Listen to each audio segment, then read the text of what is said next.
So மண்ணில் இருந்து மனிதன் இல்லைங்களா? நம்ம பார்க்கலாம் அல் குர்ஆன் வசனங்கள், ஹதீஸ்கள் பார்க்குறோம்.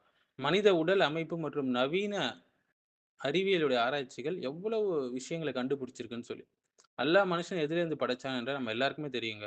ஆயிரக்கணக்கான ஆண்டுகளாக மனித சிந்தனையின் மையமாக இருந்த ஒரு கேள்வி இது.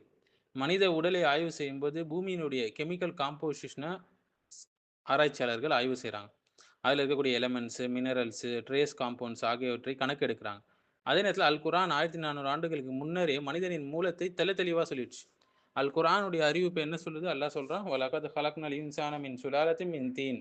நிச்சயமாக மனுஷன நாம மண்ணுடைய சாரத்திலிருந்து படைத்தோம் என்று சொல்றான். சூரா மூமினுடைய 12வது ஆயத்.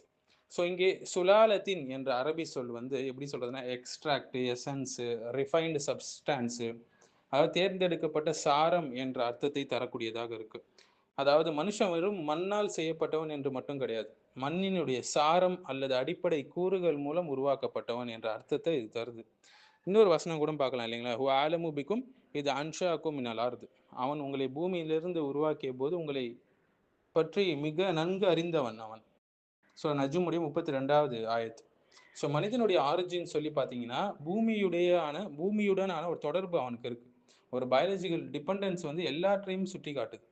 நவீன அறிவியல் என்ன சொல்றது? சயின்டிஸ்ட் என்ன சொல்றது? எர்த் கிரஸ்ட் காம்போசிஷன் சொல்லுவாங்க, soil chemistry, bio chemistry, human physiology, இந்த எல்லா துறையிலையும் ஆராய்ச்சி செஞ்சு பார்க்குறாங்க. இப்போ மனித உடல் இருக்கக்கூடிய பல முக்கிய கூறுகள் எலமெண்ட்ஸ் என்னன்னு பார்த்தீங்கன்னா, oxygen, carbon, hydrogen, nitrogen, calcium, phosphorus, potassium, sodium, magnesium, iron, zinc போன்றவை வந்து பூமியில் இருக்கக்கூடிய மண்ணிலையும் இருக்கு. பூமியிலும் இருப்பதை அவங்க கண்டுபிடிக்கிறாங்க.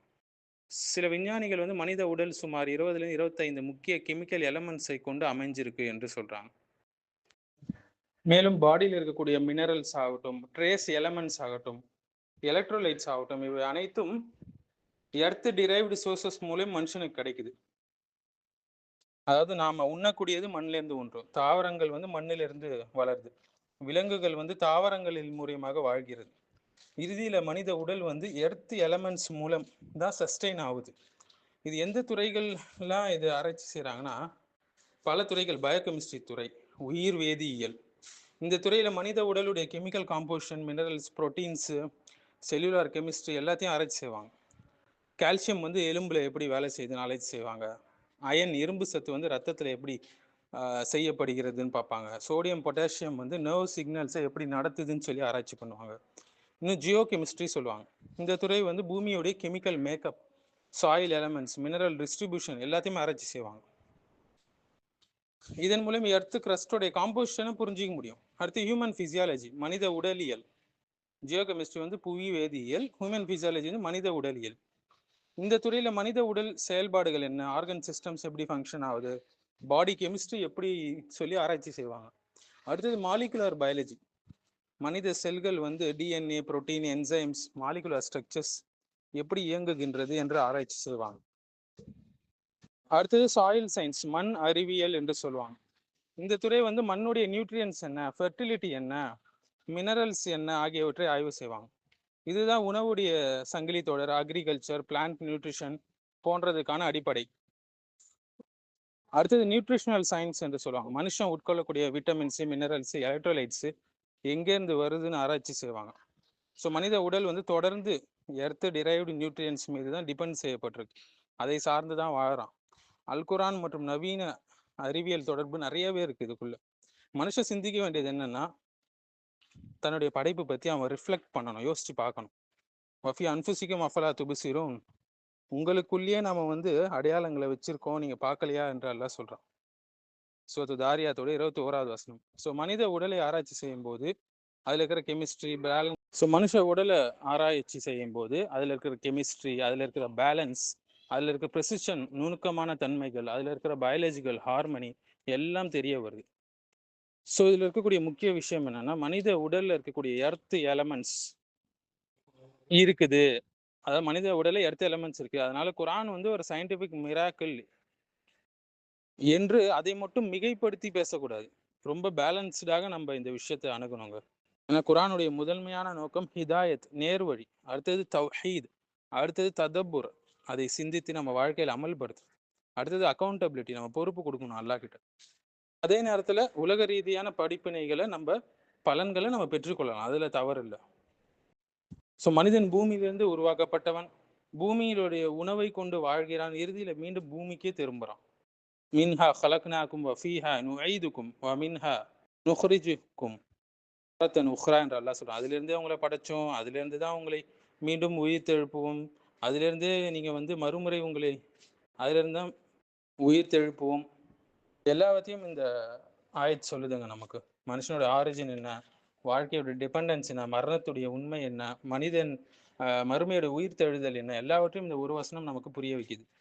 ஸோ நவீன காலத்துல எல்லா துறைகளிலும் கண்டுபிடிச்ச விஷயத்த 1400 வருஷத்துக்கு முன்னாடி அல் குரான் நமக்கு சொல்லிச்சிங்க. மனித உடல் எந்த எலமெண்ட்ஸால உருவாக்கப்பட்டது, பூமியுடைய காம்போசிஷன் என்ன, உயிர் எப்படி எர்த் பேஸ்டு நியூட்ரிஷன் மீது சார்ந்து இருக்குது என்பதை இப்போ கண்டுபிடிச்ச ஆராய்ச்சிகள் 1400 வருஷம் முன்னாடி அல் குரான் நமக்கு தெளிவாக சொல்லிச்சு. ஏன்னா மனுஷன் பூமியிலிருந்துடைய சாரத்திலிருந்து படைக்கப்பட்டவன் என்று. ஸோ இன்றைய பயோகெமிஸ்ட்ரி என்ன கண்டுபிடிச்சிருக்கு, oxygen, carbon, calcium, iron, sodium, potassium, இது போன்ற எர்த் எலமெண்ட்ஸ் கொண்டு அமைந்திருக்கு இல்லைங்களா மனித உடல்.